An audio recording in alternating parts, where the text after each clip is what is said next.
Phew!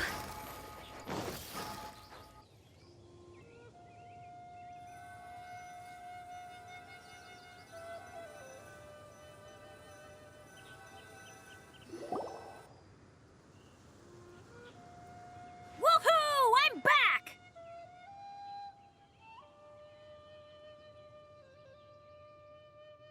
Cyrus doesn't seem to be here. He must have headed up the mountain.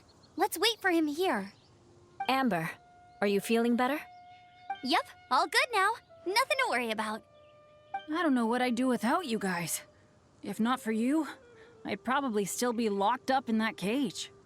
I really want to thank you all properly, but I can't think how at the moment. Huh? You must be pretty used to being on the receiving end of people's kindness by now, though, surely. You probably need it often enough, given your... situation. Come on, don't put it like that. Sure, plenty of people have shown me kindness before, but that doesn't mean I will ever take it for granted. No matter how many times people help me out in life, I will never forget any of them. Well, instead of repaying those who helped you, perhaps you could help others yourself. Everyone meets others in need from time to time.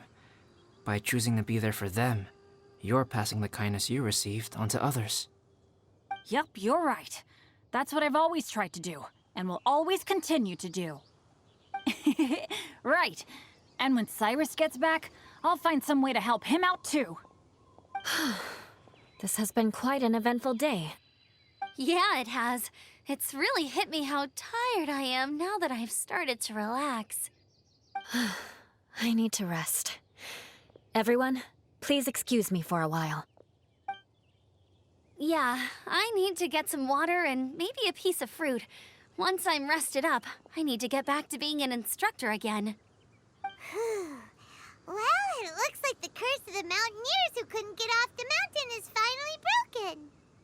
Feels like an action-packed chapter has come to a close. Shall we find somewhere to rest and chat too? Why not? Then please, come with me. You sensed something too, didn't you? Then let's go. Huh? Are you going back to your camp again? Okay. Might as well come with you. Good. Shall we set off right away?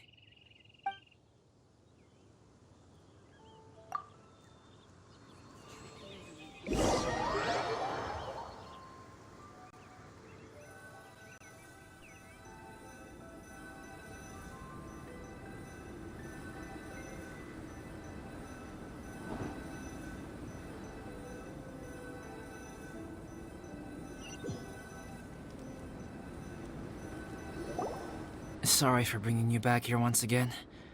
Some topics are best discussed in private.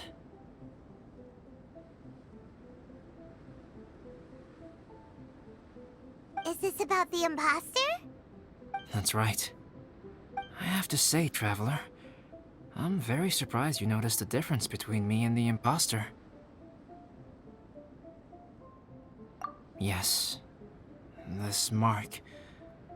Perhaps it's where it all began.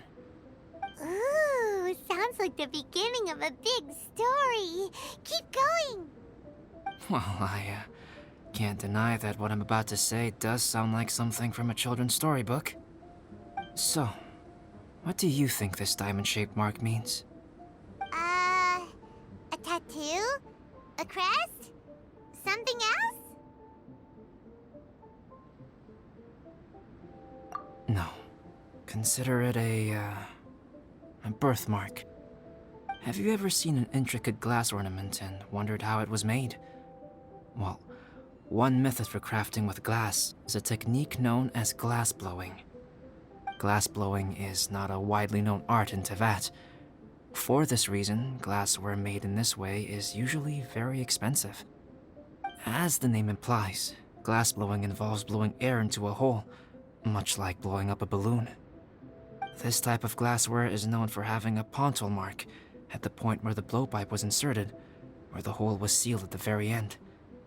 This mark is a sign that the item was crafted by a human hand. Sounds kind of amazing. It is a wondrous and beautiful art form.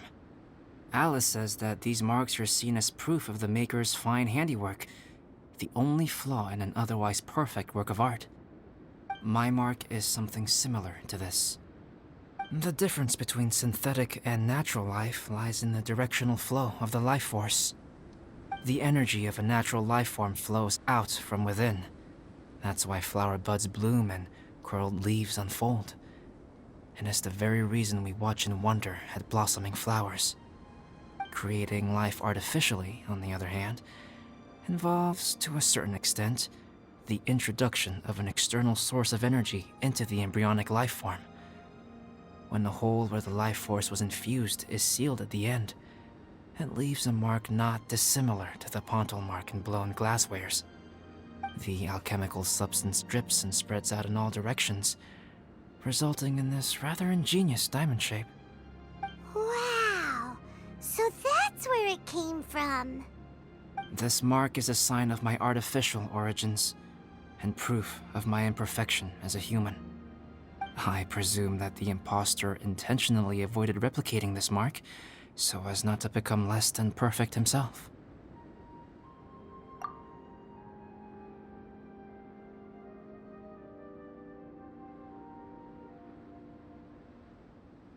You are fundamentally different from other people.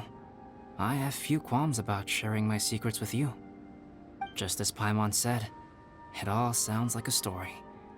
Even if you were to tell anyone else, they would regard it as nothing more than a tall tale.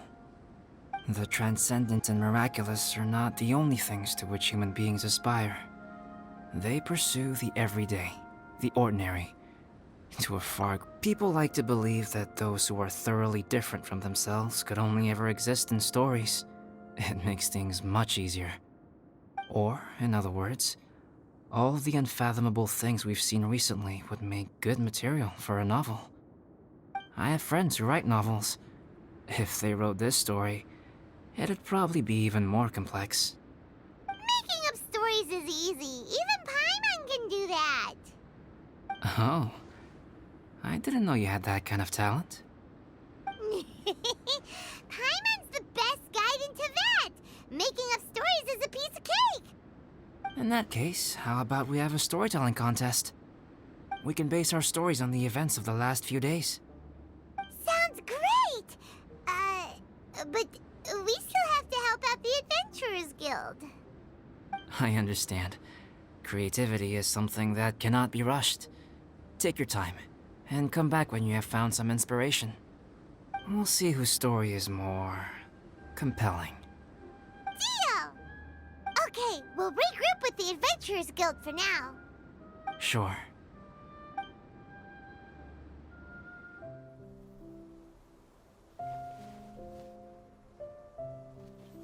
My story.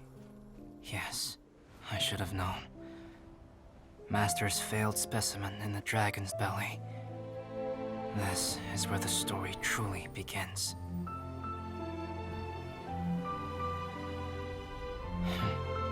If we switched places, if you were the survivor, then as the abandoned experiment, the failure of the primordial human project, I'd want to replace you too. I would replicate your appearance, study your alchemy, and create miraculous life forms to divert your attention. I would wait for the right moment, then dispose of you in the Traveler, the sole person to have known your secret. And then, I could finally experience the joy of being brought into the world.